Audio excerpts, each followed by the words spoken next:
Sambisa fangil kape rapa parba yamra ministre Santa tokkonne ton wakat kangar pusila ne oto wende kibaya runda zurada lawoto ministre ninga sengeta karamsa yella tala seka ne kibake tibabrika vena mantase sankende ne namkil basula sumunik tibampasake ne saunaba nayi rogomik na namsa noresa seni tum nora poka ina tibasa runda kibaya manga solma poka ti ministre ninga sengeta la foye les kabnaole en keng ben wakat sundore op tala sekni lok kema simbe bene kila kabzulesi la bam wilgam tobnandi kanta sabson somanta sa soba til team tore en zindi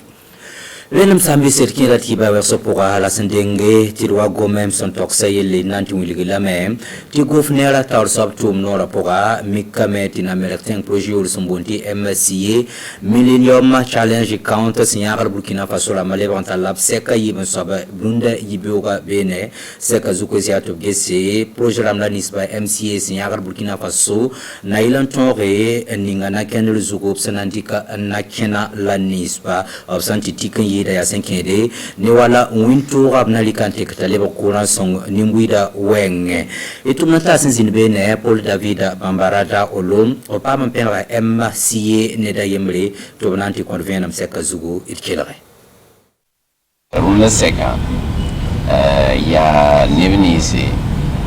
gouvernement nyake to nan lui tonto na tawle on winigi on to kenna ina kenninga sobre la ton ton ti tonna ton tawle ya sulninga sanan be tonna tawla ti ton be pole ti bam legan tondo wala sawa gesti kawa hana le buga ban sa na le bri ton wala be bel ti ton le be ken ya sul kanga a seka yibe soba la ton serta yibe ro la runna ya wam yela bam lu tora winigi ton nanken leninga ya gwam kire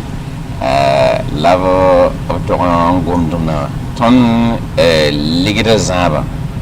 ne ba ton nan dikam to tum na nan tun sobor ni sobor ya so kense labam lu tora runna nan wela rien fa fas winigi ton swet on toron diketi sombo absan nan tuma abnan ko bala wana e kiufa bamna njehina sabayele en yakina sabayele atikatum tunba na yak bam na ndi bunin kiufa wa ya hambe tawraramba bamna yele yam watumna are wa odola nan kwaya nam kir basulla sumulikti bampasake ne saunaba obna yakaptub zin senu atum nora pora romika na namsa yuringa admika meti na zaka ministra sanget karam sayele yime anan convenam lab comptasko sankende ne bonkanga wenge ilkela ministra climat pengadwende sawadgo isula opposition boti se kopa bamiye tibampasake nena namsa hinyaka obnorese romik na namsa tibala ninge obinyaka bambi hamta voton lore ara ke votiel point la harabutu asirati sabawa 20 nare tuna koy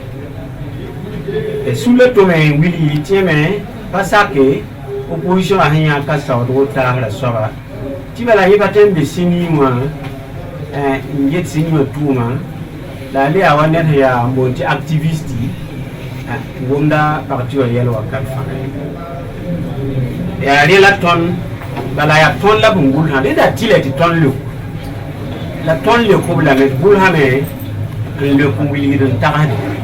Ton tawala pour ton yelame ton tik bum ni tunu ya la lo han yila lo hangilinga ton pata tikri han bo na tik bum to na kewe la lo pa wili ta hanya ka noresa ni da to tweme wo iti pa saka hanya ka sobe la lo pa wili le na kawa la lo pa wili tini tweme e yikan tikken Yon soba yakron wa nto otie pasapi den to nan tika moy ma ha en leb ha soba ha yaka yela ta twimbe aman mumba den yare la ton me hambo kilo kidba na wi tisa ne ton ministère ton yeri raseba la ton yene la loi huwa anti gom politique ne ay lamti ne amen yak yam ti am ya seni wa mama yam ya ma hawa kwantira ta mbo wa seni wa tawra na date président bi vice président ya tilati yam anda be parti pourra de bureau pourra ya tilati yam de yibe ti pane patron la loi wili ya wili kanga yenta Kengra tawle neri kibaya willa ninga sambe salma tumno ya pourwa ngeti nimbuida songoliel tubun kwa active forum RSE adopta l'absec zamanda la seka santik mumninga ya ti ya zura go senyete salma tumno na mana wana lo septoro nimbuida songra wenge lende tumna ta sinsin bene yelon popo mano ne amado ilbudo opama pera minsila ninga psenyake ta pen minsila ninga sengeta salma tumno la Sambonti ministre délégué des Mines tournante contre Koisa Seka Zugo et quel ministre Aimé Zongo. Yubi garwa kane na sonse ya ne senkene tengonga logot nyakra ni dunuruna ni wensa en ketenga to woni gidanti zinskerba bamera tanti kabene malam pam songre tu subtumna donc ti setabruna ya gouvernement ne ba ya nyak de tengonga na nyese sonse te gese lam tabe gese no ken bula nan dike ti nimis basan nyakrip tengonga loga bamena mana wana bam sem pamna bi ton nyak bene songor sambisa song nimbuira kanemis balsan vib tengonga loga sen yakro bali Burkina Faso zanga amana want bam sem pamna ton yi sababu ti bam tingaram meton pambumbu ti nafba la ko nimbuira ko ton pam zisre ti ni mwesa tumara ton kebene pam panga pangi. Okay. Kenga centre sud sol mana tengan tibasel ko saati be manga la fu amini la zenkam na wakar sun lore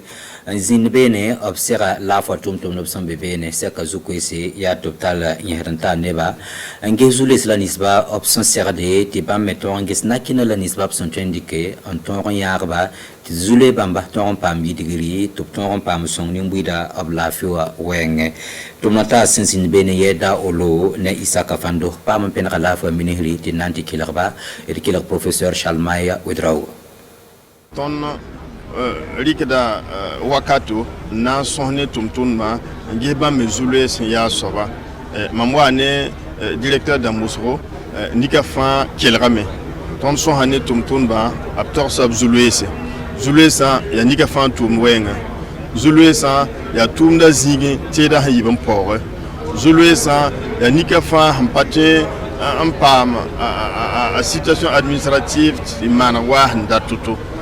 yelbam fabun tortan ton le kame winigi ti ton ministère de la santé lika sardo na manaka nika fa tumde na yelen ti nika fa nda to zininga wa a pour malak seba ta to zinzikanga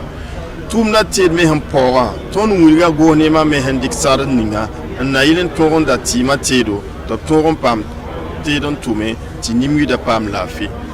timdo nis bahan singabla labnan kabasa ton mulgan no kelen ninga ton me hanna ndike ti yel kan manre bala ton ngil wen visa nasa fawa ton mikam ti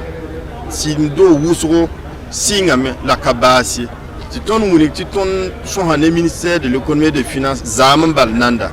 ti bam ye ti bam ton hundik no ken ninga bam sakame na song tono ti ton kelen ba tum ninga handa singa ti yuman tabi yuman nabi yuman nu kelen kabasa ti kelen ba sinye fa ntol tum ma to tenga ta sing tuma ti diol ye ti na libe me ti ta tim do ta bam pass san kana han sing nan kabada ri sing nan kabasa ri nya bum pa song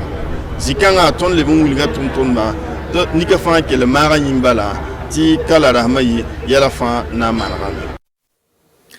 Sabisa gilir pusi la barka kilak songo yinga kibaya ni mora ya hada kanon dundar pusi la barka render konta tap seka bewo winto wakati ibu swat li yansa wila la nananda kibaya ketin kenga da tawri plateau kanga zuga ne silmirindi la zule wena kilanga kala zamana lafi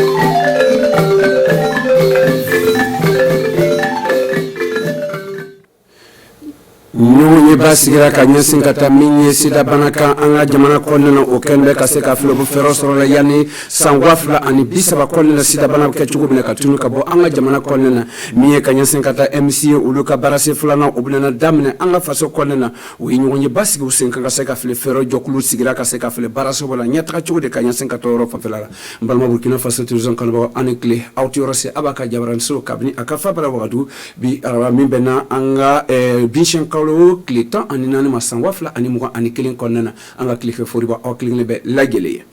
comme tuma fara chugo na anga kuma ba konnena amata anyasi mi MCA oti dawale o ye american ka jokulu ka bulma fara men basigira ka se ka flube se ka dema don chugo na anga jamana konnena runa no ka barasin flana anga jamana konnena afamba bina tabla minka o yitli kuranyele ko ye anga jamana konnena ani ka se ka kuranyele di mine ka se ka barasin chamasigi anga jamana anga kobudo ni cheka da konnena o ka se ka yelen soro mimbena ke sabe ka se ka yirwali do anga jamana konnena ka se ka famere ko Paul David Bamara ani da ulu tianka chide o keneka o misoro kana ndama anko laje Premier ministre ko bale ka en so wadanna ayaka ayrabi reunion ke so mi kono ayol dama bi pour que ka yira adama deuna ka yira american na ka yira jamana deuna ko millennium challenge mi amba kuna bi ko balo au Millennium Challenge muye américain ye milliard keme duru le di milliard américain million keme duru le dama pour que anga seka courant ko nyana bo ayra long anga jamana kan courant bi ticket mabe ayra long anga jamana kan ni sukura ni stand na don courant bi ticket o koyen ne ke américain ya décidé anu gouvernement ka war dama pour que anga se ka programme ke anga se ka machine sans même se ka courant dam ama anga so kono ka courant dama anga baraka yoro la ka courant dama anga télé ora o bara le damne nini bara ne damne na min kama amna commencer ka directeur général le sigi na directeur général ta mantlalo la aka baraka mo munu geren bara ko sabe no ya ka directeur wi ambulu fanata barala not la l'assistant baraden to be surakana nantla lo bera am suraka programme ke barani kanga ke sanduru le kono nala sonama yani sanduru ke courant na tige jamana ni kono ya tuguni ni ala kan deme anga seka o réaliser ka seka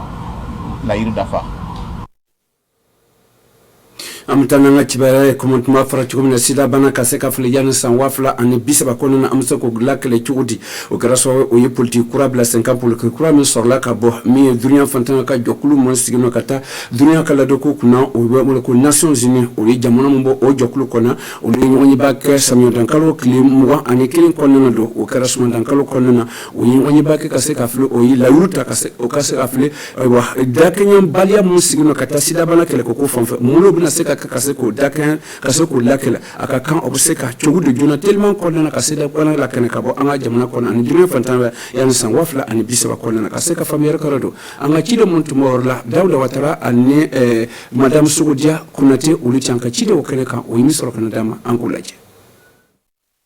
Burkina Faso a kenbe kaseka anindu kanyesin kata politique ba mblara kata sida bana kele ko fanfela la do kanyesin kata jamana munsi ne dunya fandan ba jokuluba ko na mobile ko Nations Unies o yingonye ba me ke joen kalo ko na sangwafla animwa anikilin ko min tanbe kaseka fle mi woloman be basigino kata sida bana kele ko fanfela la do aka kan obe kele dabla juna kusebe kaseka ko jabi sorola kasoko latunu kabo yan sangwafla ani bisaba ko nana Olo koso de Burkina Faso ayada do kanyasin kata serbe kwa mlabla la sinkando kasika sida bana kele Burkina Faso kabo baraka da masigino kata sida bana kele kufu ama ko IST SNS sida o kele dobe kasika baraso bana damne kata sangwafla ani muga ani kele kata kuna che sangwafla ani muga ani duru memele kesobe kasika to obulla nyine minyina oye kata bla bikonota ani duru bikonota ani duru bikonota ani duru yani sangwafla ani muga ani duru kuna niche ni fere kuramondo mu osorna na kabne e wofuntan kalo kli tan ani konon tan temenela do kata be mi Burkina Faso ka barada msikunda ka sida bana kele ko fa oluka si ko tan ani konon tan lan konnana kele ke fere jombna bla 50 gansando kata sikeskele ko fa afra kele ko fa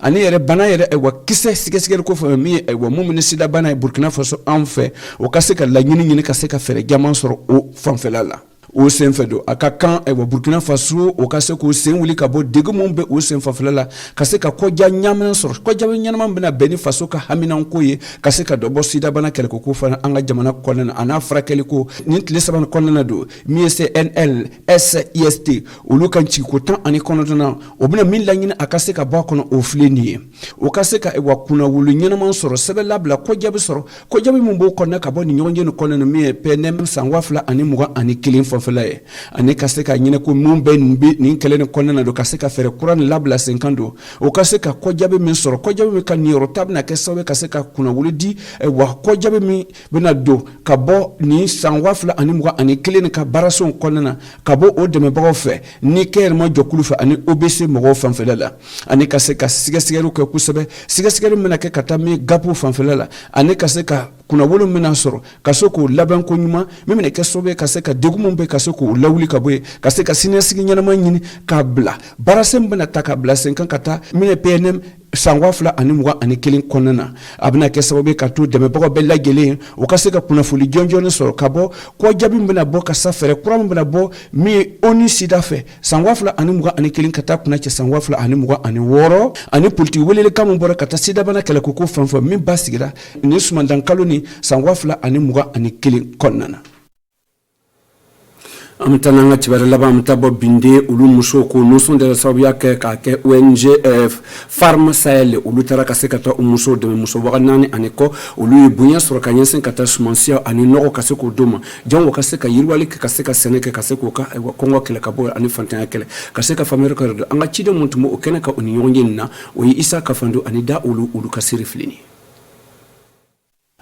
Kelma jokulu baraka dam ko ONG Farm Sahel olu nana kaseka mi sumansia ani nogo ani kame baranji fiena kaseko odi musoma mun sigini fle ne binde oni kaseka kalando ma kalama na kasabe kaseka to o musono o kaseko yere soro jokulu konnena o sobe ko so de jokulu tan ani duru olu kenbe kaseka nyina samyaji la ben sangwafla ani muga ani kilin kata kuna che sangwafla ani muga ani fla konnena me ONG Sahel olu nana kaseka bulma farade o musono meme ne kasaba kaseka do foro kasene buluka olu ko sondo me ONG Sahel olu nana kaseka ferosoro kaseka fere munye kaseka sukupia soro jamana ko kan kaseka doma olu ko sondo me nyina kasa me do binde ka ko buta nyamugo monsieur Konombo firme ali ayira ka fuko chano o yesukupia soro kaba sankela soro la kaba adaine sama gibana kaba obuno ka soro be la sankabo obulu koro olu ko sondo me binde ka meri ali nana kaseka smon doma sumansia mena kaseka soro na soro lado o soro no fana ubuna sekata du e wa kalando ka dumunu so sara amulu ko cantine scolaire mi binde muso yedo olu sigina jokulu tan ani duro kono o ma kemenane ani bisaba ani sigi obuna kesaba nyina sama gina kuna ke obuna ton keme ani bijuru le soro kanya sen kata sumansia fanfilala do o sumansia no ani barake mno aybo ONG Farm Sahel o le kera sobe kaseko odumo bulma fara o tarabe million duro le o sen fede ONG Farm Sahel o lu nana kaseka fle o seko o deme jogumne don doni marato Burkina Faso obuna seko o soro mi binde muso yedo ako abarase folana adamna ulu fanfelala abena ke kuna wulu bay ulu fe no li ko jabi nyana soro o senfe mbalo Burkina Faso tirzan karba amanga bika kuna fulu kuna chante nala ye sini rana mbaw soro ni wakati kile nanu kuna fulu sanu bese mbaw soro sufe ni ga kaya muga ani kile ministre kanyo nyi ba kuna fulu la okile ba aniche ala kambe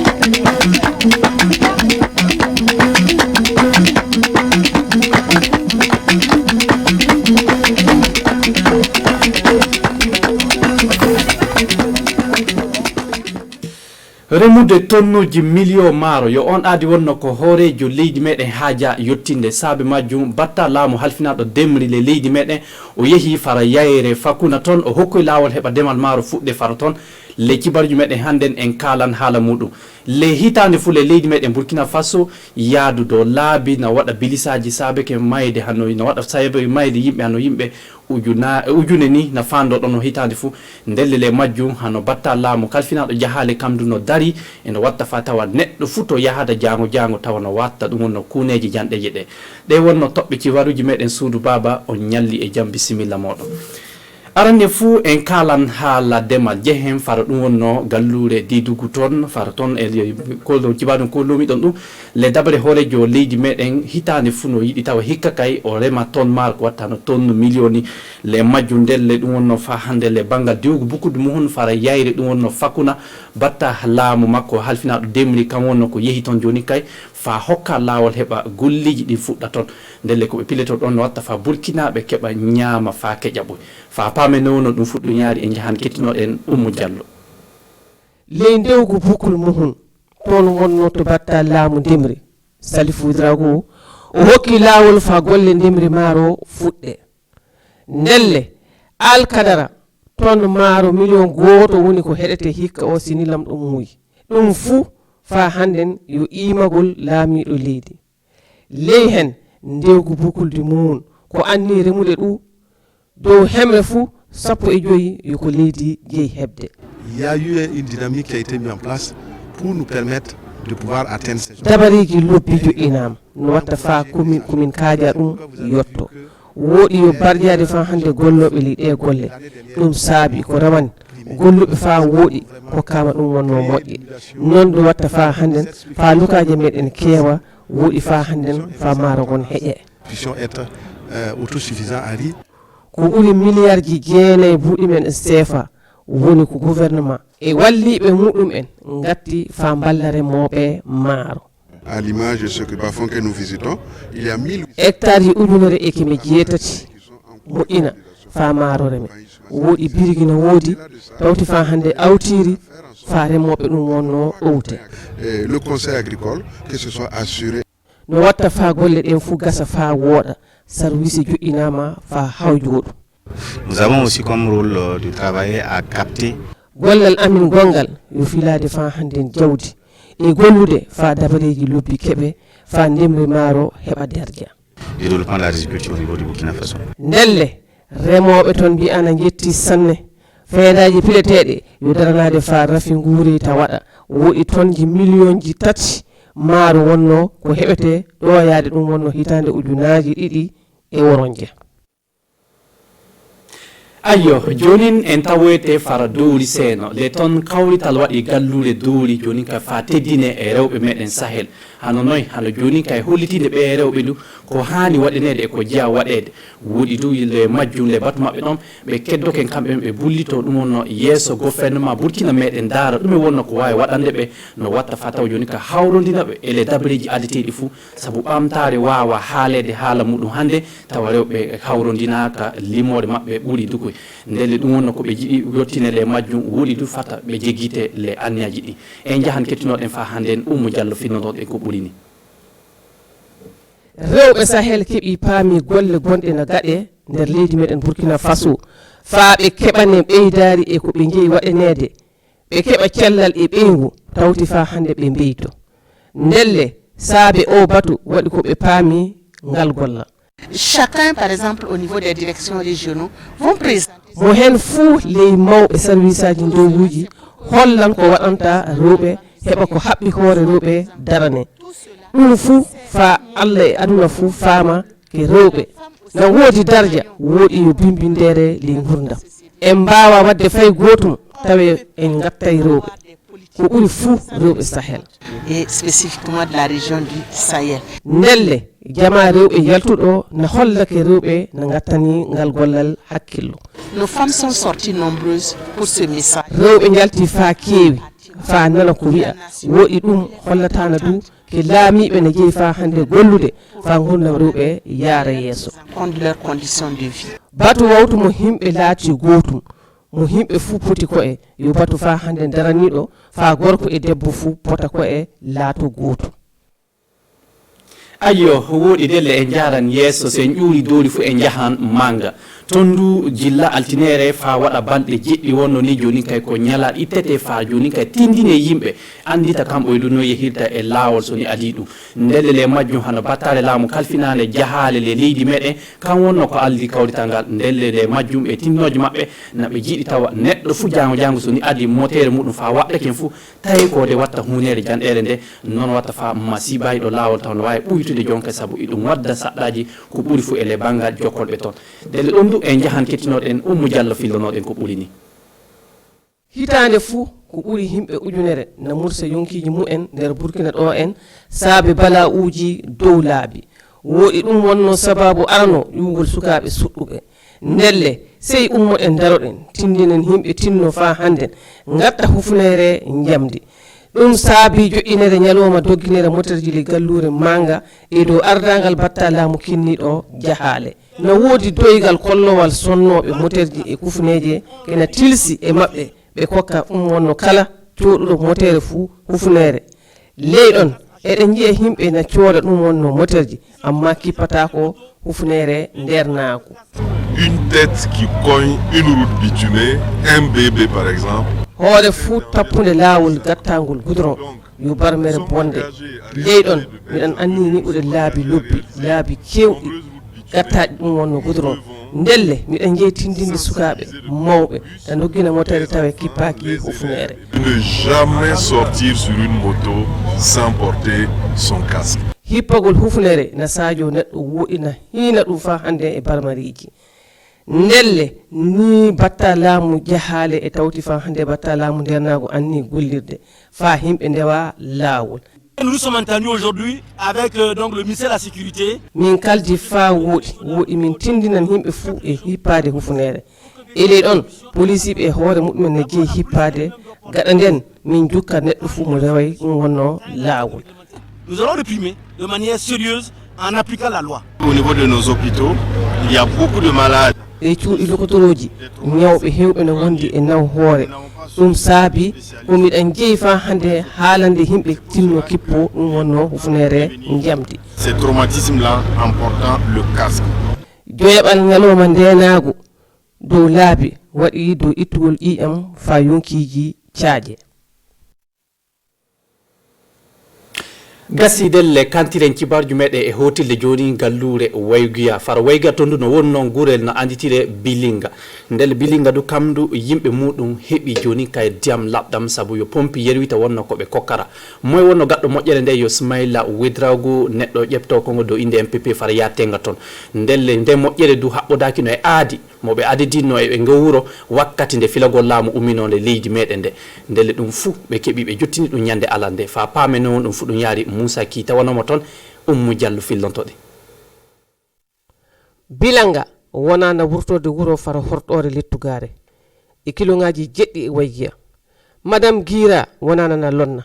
gaɗa lonnugol makko o yahan o hawra e udditigol yerwita wuro mabɓe arande sosodiral min gattano hunduko ɓundu ndu en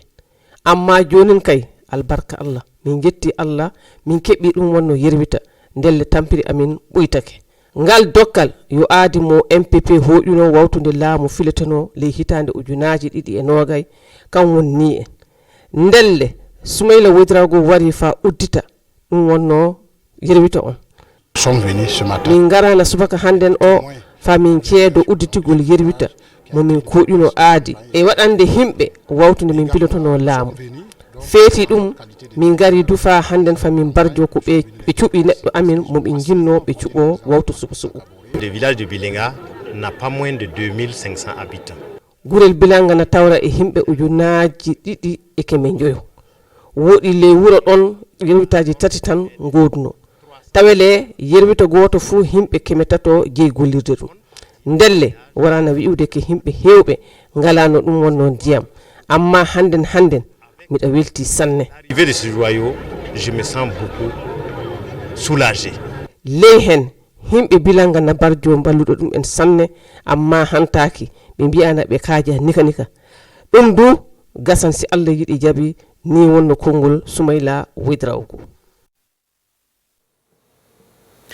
gasidelle woɗi sanne fofo moɗon mo Diallo suudu baba ko handen kay hantoken fofo moɗon Allah holluɗen wakkati yande jeenayi nde ndelle batu batta e min gartan e hokkude ɗon cibaru ko waɗi hande fofo moɗon jaam ñallan